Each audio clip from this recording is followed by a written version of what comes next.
There's a fear so subtle, so cleverly disguised, that most of us live under its weight every day without even realizing it. It doesn't scream. It whispers. It doesn't show up as panic, it shows up as distraction, denial, and the endless chase for validation and comfort. This is the fear that keeps people from accepting reality as it is, not because the truth is too painful, but because the truth demands something almost unbearable: responsibility. Not in the shallow sense of paying bills or showing up to work on time, but the kind of responsibility that forces you to admit, this is my life. No one else is coming. I am the one who must open my eyes, even if it hurts. It's a terrifying thought, because if you truly accept reality, not the version curated by culture, media, or even your own ego, but the actual raw, unfiltered state of things, you can no longer hide behind the illusion that someone else is in control. And this is the hidden fear we all carry, the fear that if we stop pretending, if we stop numbing ourselves with entertainment, ideology, or escapism, we'll have to confront a truth that changes everything. A truth that says you are not who you think you are, the world is not what you were told, and nothing is guaranteed, not your beliefs, not your time, not even your identity. Click subscribe to this channel to get more profound insights. Let's be honest, most people don't want reality. They want comfort. They want a version of the truth that lets them stay the same. And the world gives it to them in abundance: curated social media feeds, echo chambers of opinion, consumer lifestyles that offer meaning in the form of things. But all of this is scaffolding built around the fear of facing what life really is: uncertain, chaotic, beautiful, temporary. Deep down, we know this. We know that our lives are fleeting, that our identities are fragile, that everything we cling to can be taken away in an instant. But to truly accept this would require a psychological death, a death of illusions, of ego, of the comforting lies we've told ourselves to stay sane. So instead, we build castles in the sand. We create narratives where we are the protagonist, always right, always the victim or the hero, never the one responsible for the mess. And we surround ourselves with people who reinforce this narrative, because reality is threatening. It strips us of our excuses. And without excuses, we are left with only one thing: choice. And choice is frightening, because it means we are free. And freedom, real freedom, is not safe. It means we must decide who we are, moment by moment, with no one to blame and nowhere to hide. But let me ask you something that might shake you. What if your whole life has been shaped not by your dreams, but by your fears? Not the obvious fears like failure or rejection, but the deeper ones: the fear of insignificance, of meaninglessness, of seeing yourself clearly. This is the fear that keeps people chasing goals they don't believe in, staying in relationships that numb them, and defending beliefs they haven't questioned in years. Because to challenge these things is to risk everything. It's to dismantle the psychological scaffolding that has protected them from the abyss. But what if the abyss isn't something to avoid? What if it's the doorway to truth? This is where philosophy begins, not in abstract thought, but in the willingness to see, and to see without filter. To see yourself, the world, and your place in it with radical honesty. But most people will do anything to avoid this kind of seeing. They'll read 100 books, attend a dozen workshops, even meditate for years, all without ever confronting the one thing they fear most: the possibility that they have been wrong about everything. And yet, here's the paradox: this fear, the one that keeps us from accepting reality, is also the key to our liberation.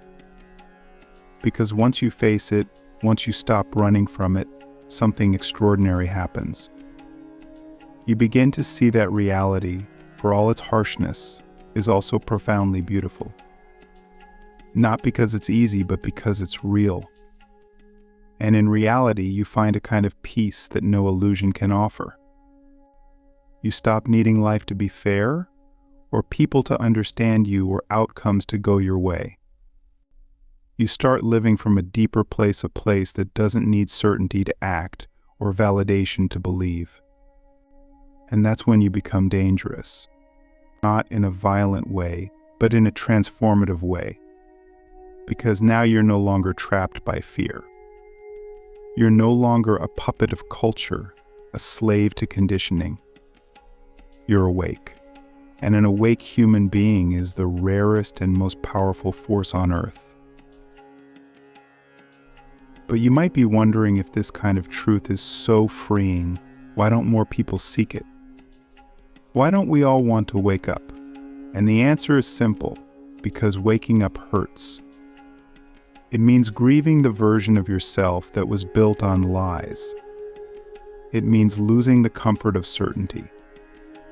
It means standing naked before a world that doesn't care about your story. That's not something people volunteer for.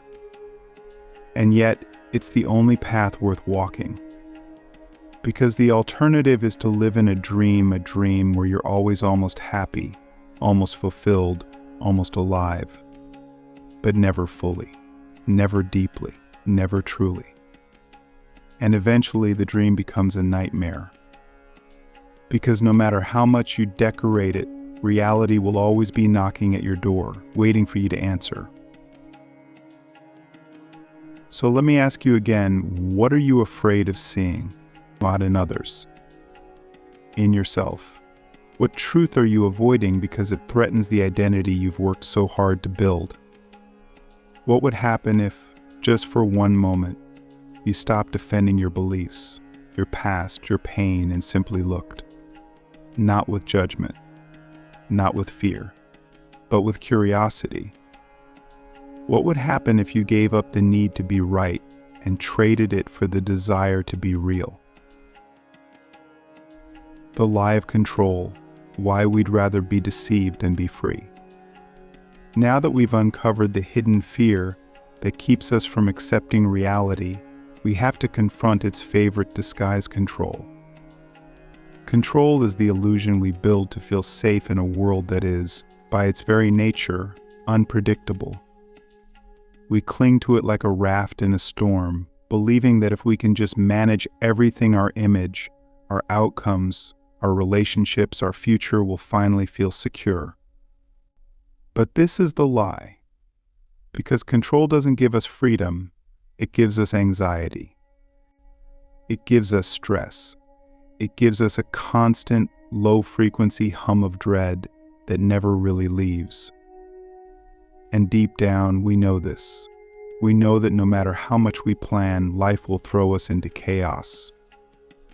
We know that no matter how much we try to predict the future will do what it wants. But the idea of surrender, of letting go, feels like death.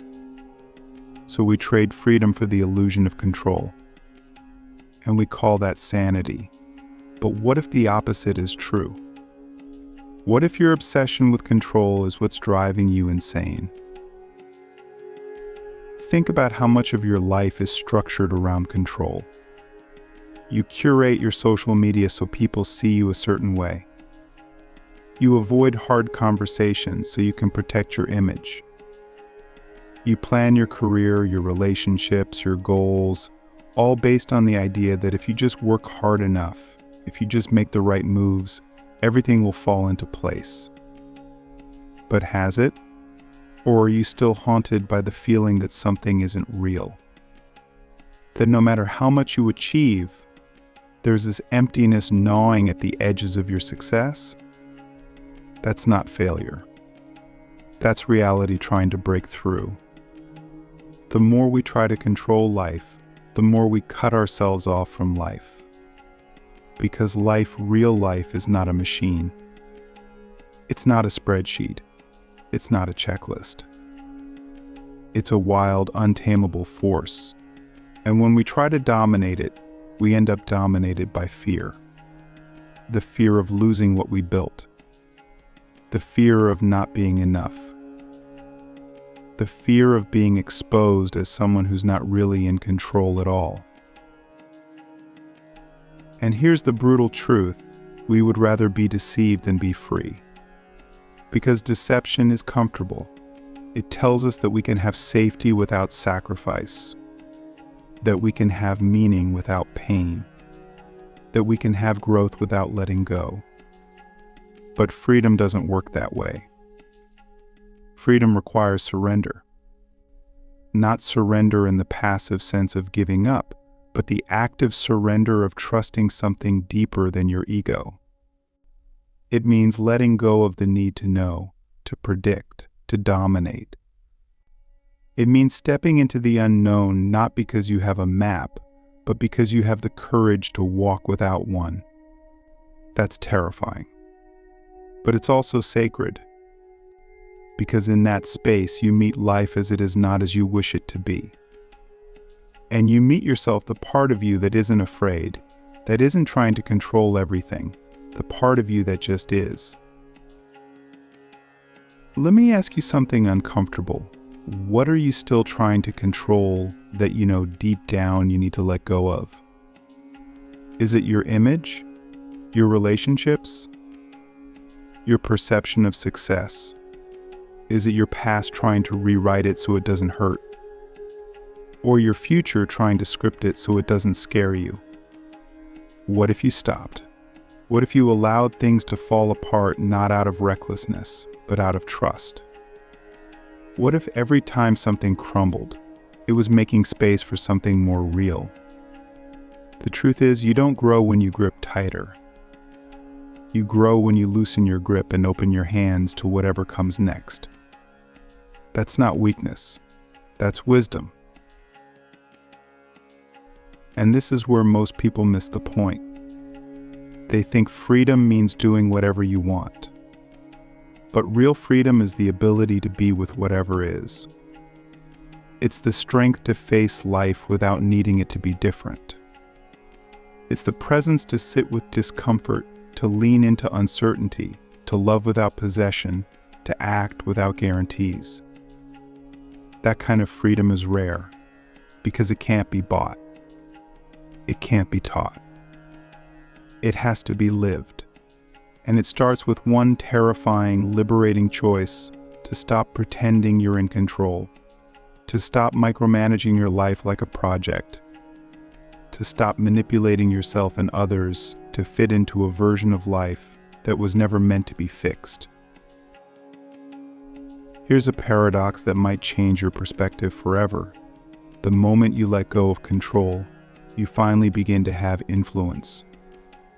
Not the kind of influence that forces outcomes, but the kind that creates space. Space for truth, space for connection, space for life to surprise you. When you stop trying to control reality, you start participating in it. You become a co-creator, not a puppet master. And in that participation, you find something no amount of control can offer: aliveness. Because life isn't meant to be controlled.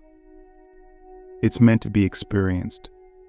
And the deepest experiences come not from holding on, but from letting go.